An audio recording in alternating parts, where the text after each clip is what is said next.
Assalamualaikum kepada pemerintah Desa Panggalih, mohon untuk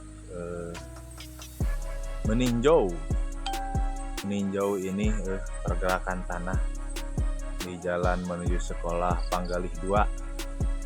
Di balik rimbunnya perbukitan Garut Selatan, tersimpan sebuah ironi yang menyayat hati.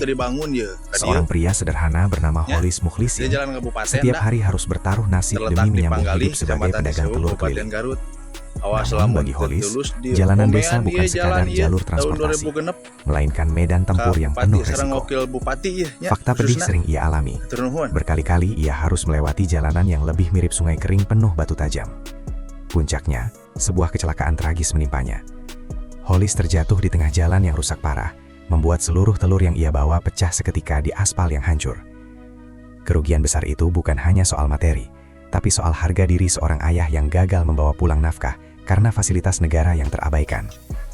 Kecewa dan lelah dengan keadaan, Holis memberanikan diri bersuara di media sosial. Ia memotret kenyataan pahit desanya agar dunia tahu.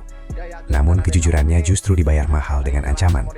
Bukan perbaikan jalan yang datang, melainkan intimidasi dari pihak-pihak yang merasa terganggu.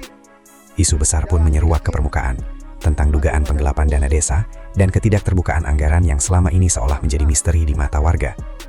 Holis yang hanya rakyat kecil, seketika dikepung oleh kekuatan yang jauh lebih besar darinya. Tekanan mental itu begitu hebat hingga ia merasa nyawanya terancam. Ketakutan itu nyata. Selama 4 hari berturut-turut, Holis berhenti berjualan. Ia mengurung diri di rumah, motornya terparkir bisu, dan keranjang telurnya kosong, karena ia takut dicegat atau dicelakai di tengah jalanan sepi yang biasa ia lalui.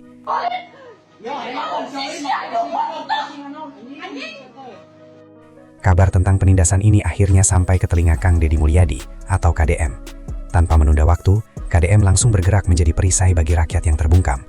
KDM pasang badan secara total untuk menyelamatkan Holis. Di depan publik, KDM memberikan jaminan keamanan penuh bagi sang pedagang telur. Dengan nada tegas namun menenangkan, KDM meminta Holis untuk menghapus rasa takutnya dan kembali turun ke jalan untuk bekerja. KDM menegaskan bahwa tidak boleh ada satupun orang yang merasa berhak menghakimi warga hanya karena sebuah kritik terhadap pembangunan.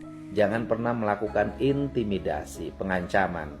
Dalam dunia yang semakin terbuka, kita nih aparat, kalau ada warga yang menceritakan tentang jeleknya pembangunan, harus kita menerima dengan lapang dada. Selanjutnya kita berusaha untuk melakukan perubahan dan perbaikan.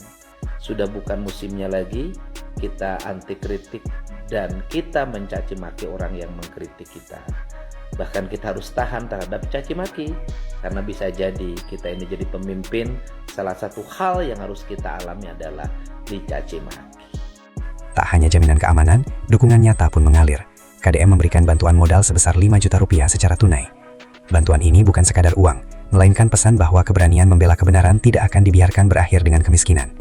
Modal ini diberikan agar Holis bisa kembali mengisi keranjang motornya dengan telur-telur baru dan memulai hidupnya kembali tanpa bayang-bayang trauma. Di akhir pertemuan yang penuh emosional tersebut, KDM memberikan pesan menohok bagi seluruh pemangku kebijakan. Ia menegaskan betapa krusialnya keterbukaan publik dalam pengelolaan dana desa. Bagi KDM, transparansi bukanlah pilihan, melainkan kewajiban mutlak. Rakyat berhak tahu kemana setiap rupiah anggaran mengalir, agar tidak ada lagi ruang bagi isu penggelapan yang merugikan pembangunan. KDM berdiri di sana, membuktikan bahwa jabatan seharusnya digunakan untuk melindungi yang lemah, bukan untuk membungkam mereka yang berani berkata jujur di atas aspal jalanan yang hancur. Bagaimana tanggapan kalian mengenai tindakan KDM yang pasang badan untuk rakyat kecil ini? Apakah menurut kalian transparansi dana desa di daerah kalian sudah terbuka, atau masih ada yang ditutup-tutupi? Tuliskan pendapat kalian di kolom komentar sekarang.